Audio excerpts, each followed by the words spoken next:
Okay, here we go with a couple lesson review notes from tonight's session. So one of the big things we worked on was trying to get a little more depth into the swing. So by depth, we mean when we get up to the top of the swing, instead of having your hands typically get in a position like this,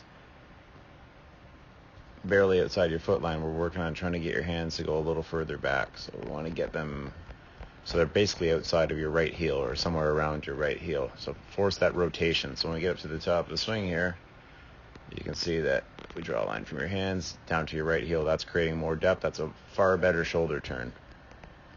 Now as we make that transition back down, we work on driving that weight forward. And you can see we saw when we reviewed the video in the middle of our session tonight how much more hip rotation you're creating there. As we can see right here, we're seeing a lot more of the left cheek, right? It's something we worked on through the winter, which in turn creates a lot more power coming through impact.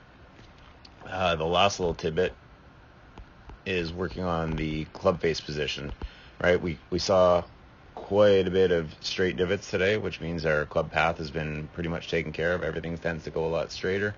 The one variable is still a little bit of that club face, control of the club face. So when we get back to this, let's go back. When we get back to this point of the backswing, we want to take a look.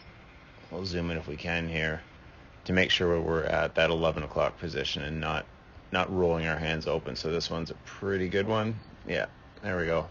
Rather than having our hands roll open and having that club face just a little bit too open. So when you make that great rotation, great transition into the downswing, sometimes you tend to leave that club face just a touch open. This should cure that for you.